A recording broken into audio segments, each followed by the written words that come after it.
Tingnan nyo yan, oh, yung government facilities nila dito. Daming gwardiya, oh. Lahat dito may maintenance, kaya ang linis. So, tingnan nyo, oh. Tanghaling tapat may nagwawalis, oh. Oh. Tingnan nyo. Ang laki kaya nito, grabe. Oh. Tingnan nyo yan kung gaano siya gaano ka-maintain. Tingnan nyo.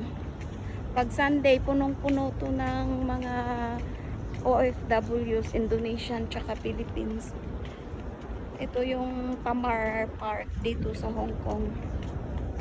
Ano to siya? Public. Kaya lahat dito pwedeng mag-picnic. Kasi napakalawak.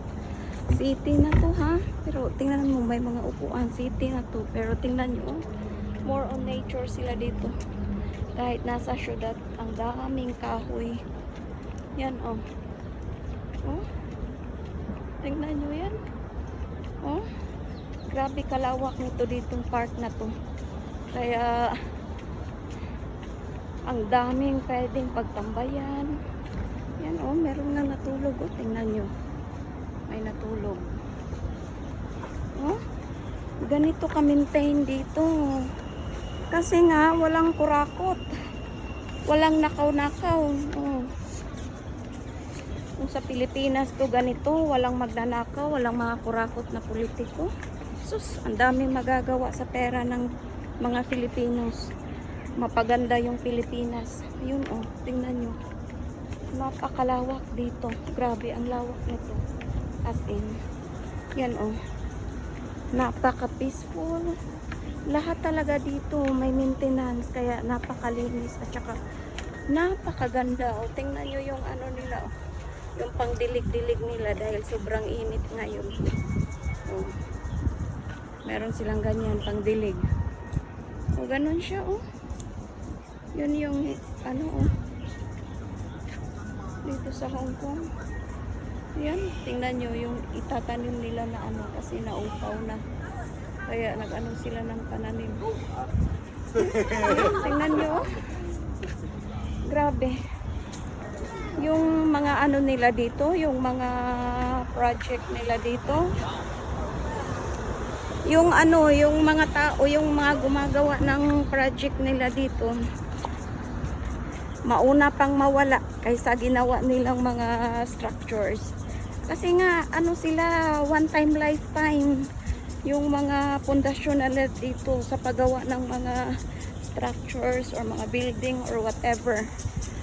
Grabe ka, ano, sulit. Isang gastusan lang. Tapos, yun, ang tagal talaga niyang masira. Kahit mag-super typhoon, walang masira dito.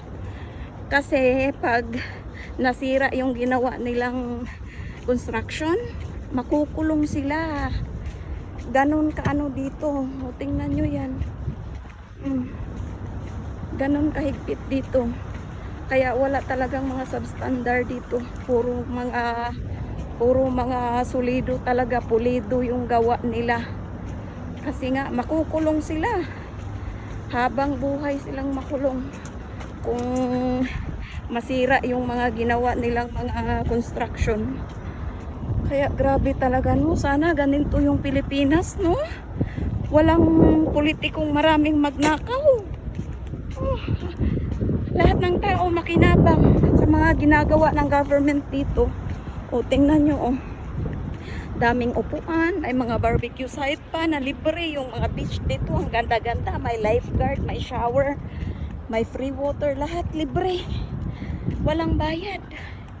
Oh, ganito talaga magawa kapag walang kurakot. Napakaganda sana na Pilipinas. Ang daming pera ng Pilipinas. O, tingnan nyo yung maintenance nila dito. Gobyerno yan, ha? Kaya grabe talaga. Ay, naku, Diyos ko, sana yung mga kurakot sa Pilipinas maubos na sila. Kawawa yung Pilipinas. Ay, Diyos ko, parang dagat na yung buong Pilipinas. Kunting ulan, laking baha. Grabe. Ay.